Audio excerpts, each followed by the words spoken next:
There's a whole new world south of mainland Australia. It's a wild world, a world full of icebergs and penguins and whales.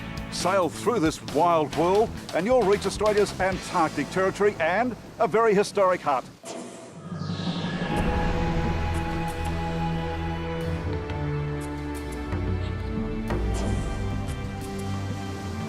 The Southern Ocean has the power to generate the wildest conditions on Earth, as we've just experienced in a Force 8 gale sailing into Macquarie Island. Now, further south, winds and waves are abating as we prepare to cross into true Antarctic waters. We're crossing this polar front, the Antarctic Convergence, with science guru Dr. Karl Kruszelnicki. Cold southern waters, they're diving underneath.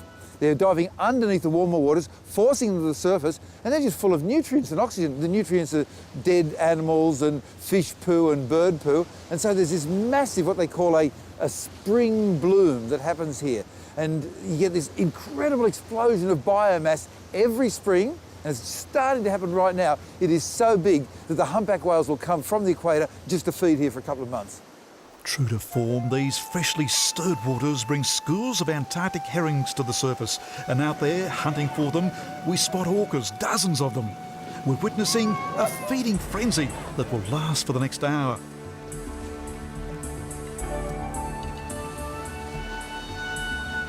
Wave after wave, the orcas surface and dive in unison, a superbly orchestrated attack. Graceful, purposeful, they are indeed formidable predators.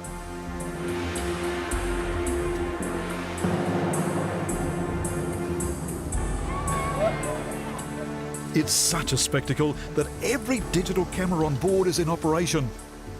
Even Captain Jenner, a man who spent his entire life at sea, is busy snapping away. Whole orca families join in the attack.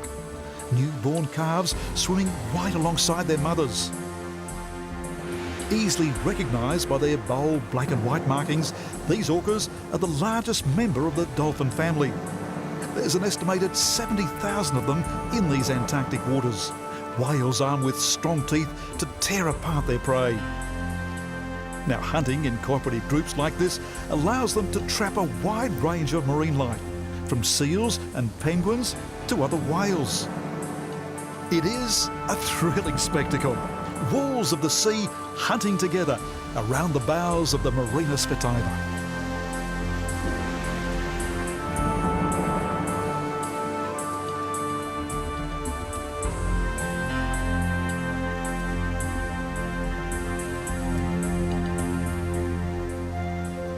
Sailing further south, the air chills as we spot our first iceberg. A magnificent slab of tabular ice that's broken off the Antarctic ice shelf and floated north. Hey Fraz, you still get excited when you see a berg?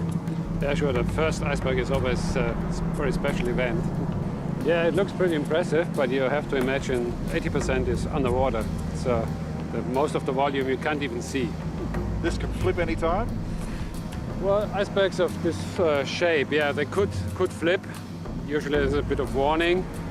But yeah, they can flip. They're not as stable as the big tabular icebergs, so that's why the captain keeps quite a fair distance. Another half day sailing and our surroundings change yet again. Now we're entering heavy pack ice. Conditions have changed dramatically since we sailed out of Hobart, Tasmania 7 days ago. There's pack ice. We're in the pack ice at last. It's snowing and we have constant light. It's now 3 in the morning. These are the plates of the frozen sea ice that surround the Antarctic in the winter months. Now, in the brief southern summer, that pack ice is beginning to float north and slowly break up. Now, at first, the Marinus Vitaeva is manoeuvred through breaks in the ice. But as the ice flow gets thicker, it's crunch time. Thank heavens this ship has an ice-strengthened hull. It's a very exciting place because you just don't know what's going to happen. You have to make it up as you go along and watch closely. And you'll see that as we get close into the ice, the mood on the bridge changes. The captain appears, the navigators are more alert, and there's a different tone. It's not tense, but it's much more observant. All around us now, ice formations sculpted by the sunlight and wind and waves. And then the first of the icebound penguins, adelies that have been hunting at sea and now find refuge on a base of floating ice.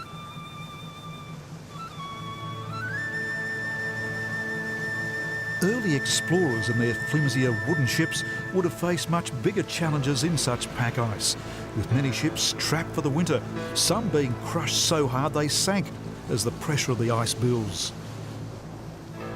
Australia's Antarctic hero, Sir Douglas Mawson, the man whose voyages we're sailing in the wake of, would have faced these same conditions and worse. Retracing his epic voyages of discovery is his great-granddaughter, Emma McEwen, author of a new book that's documented his relationship with the Antarctic. Well, Banzari was 2 oceanographic cruises over the summers of 1929 to 30 and 1930 to 31. And this expedition was partly in connection with the earlier expedition of 1911 to 14. And Mawson proclaimed a lot of the territory that he had first sighted and explored. He was a great pioneer. And we wouldn't have the interest and the claim to the territory that we have now without him. Our first stop will be Mawson's hut, with Dr. Chris Henderson, one of a team we're dropping off to help restore and preserve these historic buildings.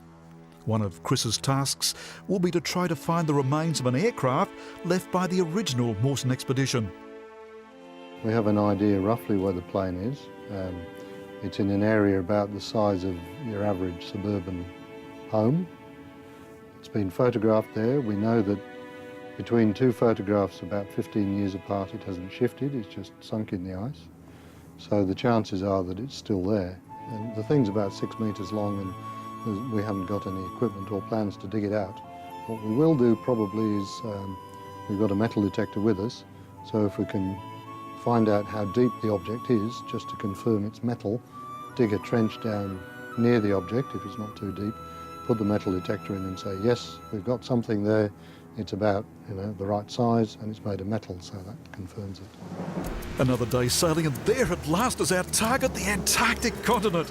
We've navigated successfully through thick pack ice to reach Commonwealth Bay. Its high ice cliffs only very occasionally broken by rocky headlands, like Cape Denison. Mawson and his party erected a series of huts and survived 2 bitter winters right here. Our attempts to get ashore will be difficult. High winds will prevent a landing for 3 more days. So powerful are the furious katabatic winds that blast this coast that Douglas Mawson named it the home of the blizzard. It is indeed the windiest coastal place on Earth.